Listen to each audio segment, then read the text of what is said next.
Olá, meu nome é Felipe Bellini, estamos aqui para mais um vídeo no canal. Antes de tudo, se inscreva. Hoje vamos falar sobre o jogo na escola e tentar desmistificar um monte de coisa e mostrar para você o quão importante é usar de jogo na sua sala de aula. O quão importante é trabalhar jogos com seus filhos e permitir que eles usem desse tipo de atividade tanto para divertimento quanto para aprendizagem.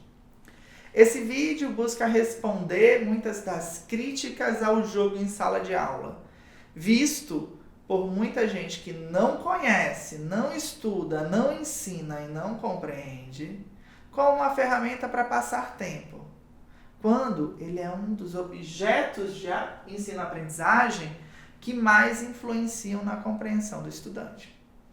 Para falar sobre o jogo, a gente tem que falar das suas origens. Mas ele é tão antigo, mas tão antigo, que não existe uma descoberta que diga este é o primeiro jogo.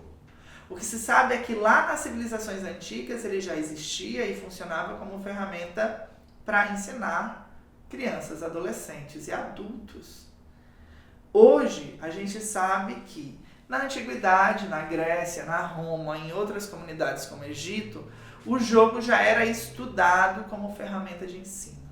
Ele era entendido como uma capacidade de concentração para passar ensinamentos de cultura e manter a infância, mas também como uma ferramenta importante para fazer com que pessoas atingissem a excelência.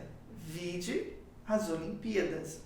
O maior jogo humano no qual a gente participa até hoje e que busca a excelência, assim como expor a sua comunidade a outras.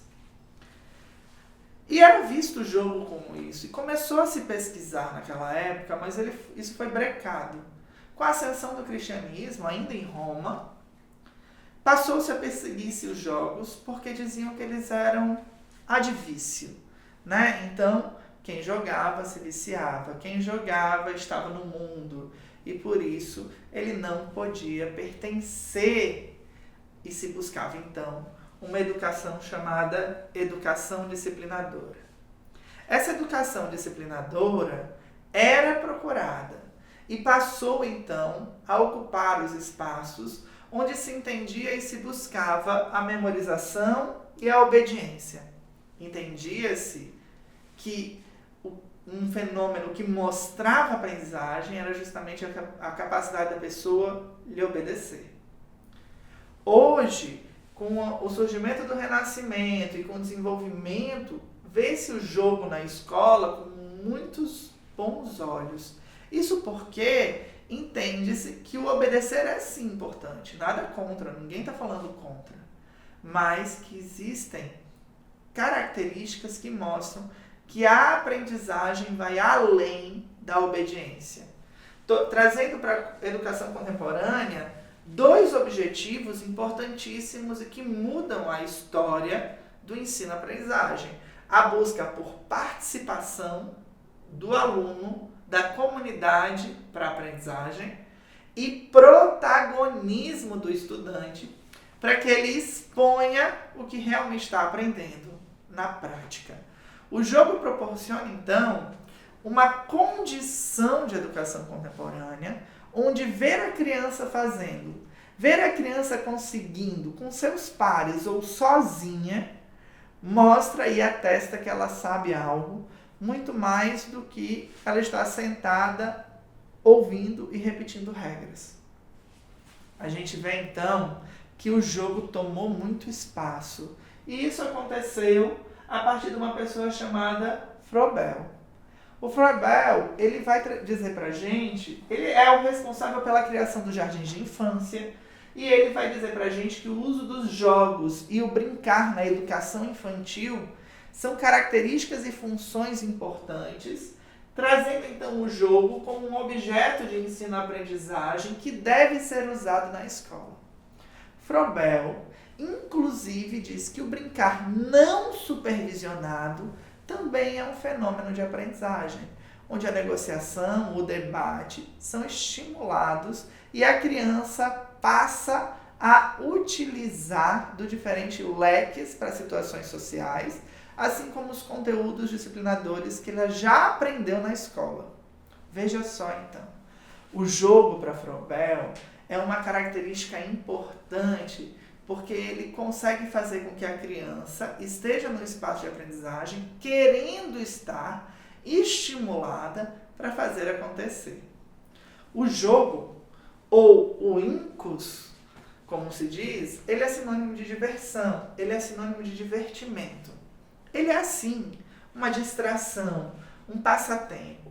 E sendo visto com essas características, ele é visto como uma possibilidade de querer aprender, querer fazer. Se a criança entende que aquilo lá é um passatempo, é uma diversão, ela faz com prazer, ela está gostando do que está fazendo e isso não deixa de ser uma aprendizagem. O jogo ele é usado com jovens, com crianças e com adultos. E ele tem por característica ser individual ou coletivo. Então, as características que Froebel colocava mostrava que o jogo era uma ferramenta pedagógica que atendia a todos, principalmente os jardins de infância, com crianças que precisavam aprender e se disciplinar, mas precisavam de estímulos positivos para isso. A aprendizagem com o jogo é tão significativa e algumas características do jogo nos mostram isso. Por exemplo, o jogo busca um vencedor, concorda? E ao buscar um vencedor, as pessoas vão competir para serem a melhor. Ao competir ou ao colaborar para vencer o jogo, a criança usa o melhor de si para fazer acontecer. O jogo ele tem um final estabelecido. Então, não é uma atividade eterna, cansativa e que faz com que a pessoa se desgaste com o tempo. O jogo é uma partida. Eu consigo segurar e dar o melhor de mim durante uma partida. Eu consigo, numa gincana, dar o melhor de mim porque eu quero prêmio, porque eu quero vencer, porque eu quero que me vejam como vencedor. O jogo tem esse final e esse final é estabelecido por missões, por pontos. Então, o aluno consegue ir medindo a sua evolução. Ele tem regras bem estabelecidas. Regras essas que sim, podem ser negociadas, mas para serem negociadas, o jogo vai ter que ser parado e reiniciado posteriori, após uma negociação com o coletivo. Isso não é interessante? Características que mostram que o seu filho, desde sempre, vai estar debatendo a própria aprendizagem. O jogo tem sempre um ponto alto, o clímax. E esse ponto alto pode ser repetitivo ou não. E todo jogo tem uma evolução, um início, um meio e fim. Dessa forma, os jogos se tornaram e estão hoje nas salas de aula, e estão hoje nos conteúdos e nos livros didáticos, porque eles são sim uma revolução no ensino-aprendizagem. Diferente das brincadeiras, os jogos têm sim regras extremamente claras. Os jogos têm sim a necessidade de concentração explícita do indivíduo. Os jogos, eles são um fenômeno diferente porque eles são mais sofisticados que as brincadeiras, na maior parte das vezes, e porque, ao serem estabelecidos, com esse início, meio e fim, com um grupo jogando e com um objetivo extremamente delimitado e explícito, a criança compreende que está participando de um processo. A gente pode prever os jogos, mas essa previsão nem sempre acontece. Faz tempo que a gente não ganha uma Copa do Mundo, não é mesmo? A gente aprende que as perdas ensinam. E essas perdas, essas frustrações do estudante funcionam porque nós estamos lá acompanhando, porque existe uma família bacana acompanhando o filho e que vai poder dialogar sobre o assunto. Mas perder é um ato real da sociedade adulta. E se a criança não aprende a perder desde cedo, por mais triste que essa sentença pareça, quando acontecer de verdade na vida adulta, ela não vai saber lidar. Por fim, existem essas regras que podem ser negociadas para o debate e que vão fazer com que o seu filho, essa criança, esse adolescente, esse adulto, consigam amadurecer dentro do conteúdo e disciplina no qual esse jogo está sendo aplicado. Porque quando a gente pensa em jogo, a gente pensa em jogos divertidos, jogos eletrônicos, mas nem sempre o jogo é divertido.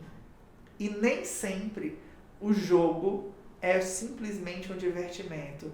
E daí o AIS da capacitação do professor. O professor que é capacitado, o professor que busca, o professor que conhece os jogos, que conhece as brincadeiras, que conhece as atividades, é capaz de transformar os espaços. Afinal, o jogo perpetua cultura, o jogo perpetua a infância e o jogo transforma cenários, como uma sala de aula chata, massiva e frustrante, em um espaço no qual o aluno queira estar, queira aprender e queira fazer. Muito obrigado. Meu nome é Felipe Bellini. Comenta aí. Até a próxima. Tchau, tchau.